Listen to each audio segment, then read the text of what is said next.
What's up guys, it's Kelly and today we are doing another nail art Sunday. So I wanted to do a spring nail art design, but I've been kind of tired of all these like basic spring colors and the flowers and Easter eggs and all that stuff. I just felt like it's been done before. So I wanted to do something that was really fun and bright and springy, but also something that was like super elegant and just kind of cool. So I ended up doing these marble nails and I'm really excited about them. They have this like nice little rose gold detailing on them. So I thought that would be a really cool way to start off April. So let's get started and I'll show you how I did this manicure. It's actually super easy. So I'm gonna list everything in the description, but basically you'll need base coat, white nail polish, 3 different shades of gray nail polish, and then you'll need a metallic shade. I ended up going with this coppery bronze kind of shade. I'm also using a regular top coat and a really fine nail art brush. You could also just use a paintbrush and chop it down if you want a little bit. And I'm using some acetone, just pure 100% acetone. That's going to be part of the nail design, so it's important to have. And I'm using a plastic bag. You could also use saran wrap, but I didn't have any.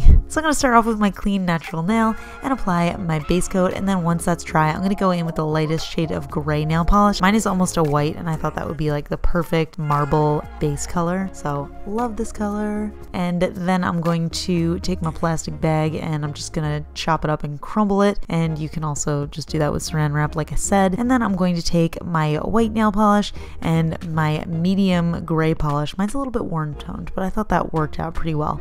And then I'm going to take my smooshed up bag and I'm going to start to kind of smush that onto my nail, which is dry by now. You want to make sure that your base color is dry. So I'm just sort of creating a little bit of a texture in the background so that the marble isn't just like one dimensional. It's got like a little bit of light tones, a little bit of dark tones. And then I'm going to take my darkest gray and my fine detail brush, and this is when I'm going to start to draw in all those little like marble cracks, or I don't even know what those are really called, but basically you just want to go with a random pattern. They kind of like splay out like tree branches. So I tried to do every nail different. Didn't really have a reference for it, but it might be a smart idea to look at a picture of marble, pull one up on Google so that you can see some different types of patterns so that you're doing something that you like. Another important thing to note is that you don't want the lines to be like perfect or even or straight or anything. I have some parts that are thicker, some parts that are thinner, and then I also kind of like stippling it on so that it's not just like a nice smooth line. It's kind of like cracked and imperfect, just like a piece of stone or marble.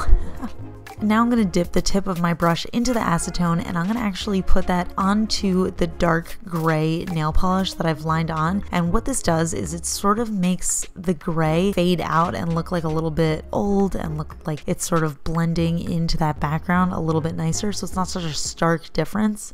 And then I'm going to take my rose gold or bronze or whatever you want to call it, and I'm just going to add in a little bit of detail wherever that dark gray is thickest. So I feel like that's where the rose gold would kind of show through, wherever it's like really thick with the dark color, and it's not going to be on every part of the crack. It's just going to be like in random little spots. And you can also add that in parts where there's no dark gray, just if you want to have like a little bit extra color. Then I'm going to take my pure acetone again and I'm just going to clean up around my nail. You can cover your nail with or around your nail I should say, with tape, but I just figured it would just be easier to just wipe it off because I didn't make that much of a mess. And then you can finish off with top coat, and again, I don't mind waiting for the lines to dry because I feel like even if you smudge it a little bit, that kind of just looks like marble, you know? It's not perfect.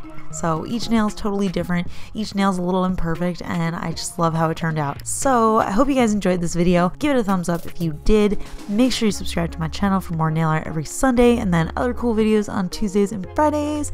And leave a comment below. Let me know what you think. If you guys want classic spring nail art, just let me know in the comments and I can do that as well. And yeah, I'll talk to you guys later. Bye!